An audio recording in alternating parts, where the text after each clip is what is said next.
আমরা আল্লাহকে জিজ্ঞেস করি যে ঠিক আছে আমার চিন্তা ভুল, আপনি তো বেশি জ্ঞান রাখেন, আলিমুল গায়বি ওয়াস শাহাদা, আপনি দৃশ্য ও অদৃশ্যের জ্ঞানের মালিক, আপনি বলেন সফলতা কি? আমি যে কয়েকটা আয়াত নাম্বার বলে বলে আপনাদের বলেছিলাম, আল্লাহ বলেন এই আয়াতগুলিতে চোখ বোলাও, তাহলে সফলতার খোঁজ পাবা। কি? যেদিন তুমি দুনিয়ার জীবন পার করে ঈমানের সাথে পরকালে পাড়ি দিতে পারবা। তোমার মধ্যে ঈমান আছে, মুশরিক নও।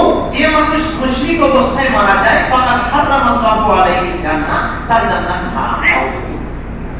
আর যে মানুষ মান মাতা আলা তাওহীদ অথবা মান ক্বালা লা ইলাহা ইল্লাল্লাহ দাখালাল জান্নাহ, যে মানুষ তাওহীদের উপরে লা ইলাহা ইল্লাল্লাহর উপরে মারা যায়, সে জান্নাতে প্রবেশ করে। যে মানুষ দুনিয়ার জীবনটা কাটিয়ে পরকালে প্রবেশ করেছে তাওহীদ নিয়ে, কবরে ফেরেশতার প্রশ্নের জবাব দিয়েছে, ইউসাব্বিতুল্লাহু আল্লাযীনা আমানু বিল কওলিস সাবিতি, দুনিয়াতে বলেছিল আমার রব আল্লাহ, আমার নবী মুহাম্মদ সাল্লাল্লাহু আলাইহি ওয়াসাল্লাম, আমার দ্বীন হচ্ছে ইসলাম, দুনিয়াতে বলেছিল, সেই কথার উপরে আল্লাহ তাকে কবরেও প্রতিষ্ঠিত রেখেছেন। ফিল হায়াতিদ দুনিয়া ও ফিল আখিরাহ, এখানে সে সাকসেস হয়ে গেছে। হাসরের মাঠে সে আমলনামা ডান হাতে পেয়ে গেছে। বিচারের মাঠে আল্লাহর সম্মুখীন হয়েছে। আল্লাহ তাকে বলবেন খালি, এ আব্দুর রহমান জি এই পাপ করছ না তুমি? বলে হ্যাঁ করছি, যাও আজকে মাফ করলাম। এই সুযোগটা সে পেয়ে গেছে। বলেন ভাই আল্লাহ কেন করেছো, কেন মানে শেষ? মান হুসিবা মুসিবা, আয়েশা রাদিয়াল্লাহু আনহা বলেছেন, আল্লাহ নবী বলেছেন, যাকে বলা হবে, খালি প্রশ্ন করা হবে, তুমি এটা করলা কেন, শেষ বললাই শেষ, আর বাঁচতে পারবে না। মান হুসিবা মুসিবা, শুধু আল্লাহ পাককে পরিচয় করায় দিবেন আর জিজ্ঞেস করবেন না কেন, মাফ করবেন। এই সুযোগ সে পেয়ে গেছে। পুলসিরাতের সামনে চলে গেছে, আনটা আছে, কান দিয়ে নিচে নামায় জাহান্নামে ফেলে দিবে। কালালি হাদিস, লম্বা হাদিস, এগুলা তো বলার সময় নাই, আমি তো ধারাবাহিক খুতবা দিচ্ছি না একদিন, এই জন্য খালি জায়গা থেকে একটু জঙ্গবঙ্গের অংশটা আমি টান দিচ্ছি মাত্র।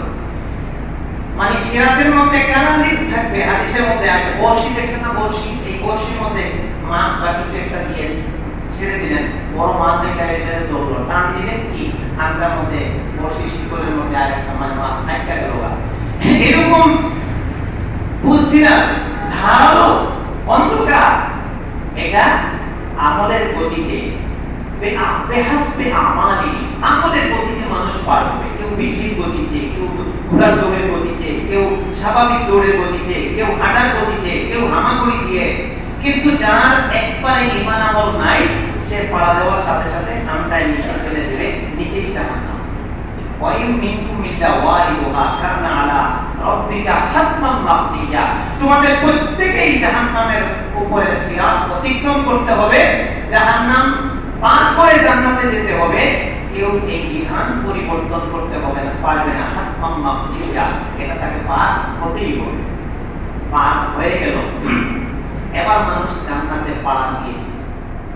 আল্লাহ বলছেন এইবারে কথা, আমান সুফসিহা আনিন নার, জাহান্নাম থেকে বেঁচে গেল, ওয়া উদখিলাল জান্নাতা, জান্নাতে প্রবেশ করলো। এবার আমি আব্দুর রহমানকে বা আপনারা যারা আছেন, নাম আমি তো জানি না তাই বলতে পারতেছি না, বলা যাবে যে এই আব্দুল্লাহ, এই আব্দুল করিম, এই আব্দুল সত্তার, এইবার সে সাকসেস হয়েছে। এইবার শেষ দেখেন এই চিন্তাটা আমাদেরকে কোথায় নামিয়ে দিচ্ছে।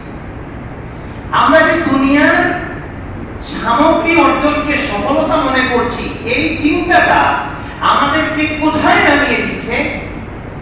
আমরা হিতাহিত জ্ঞান হারায় ফেলছি, আমরা ন্যায় ইনসাফ হারায় ফেলছি, আমরা হারাম হালালের জ্ঞান হারায় ফেলছি। এই জন্য আমি হালাল তো কামাচ্ছি, ঘুষও খাচ্ছি। আমি ভালোভাবে একটা কাজ করতেছি, সেখানে হারামের মধ্যেও জড়ায় গেছি। আমি একজনকে মারতেছি, একজনের মাল ঠকাচ্ছি, একজনের জমি দখল করে নিচ্ছি, বিভিন্ন ভাবে আমরা অন্যায়ের মধ্যে জড়ায় গেছি। কেন? এই জায়গাটা ভুলের কারণে। আমি মনে করেছি দুনিয়ায় যা অর্জন করতে পারবো এটাই সফল।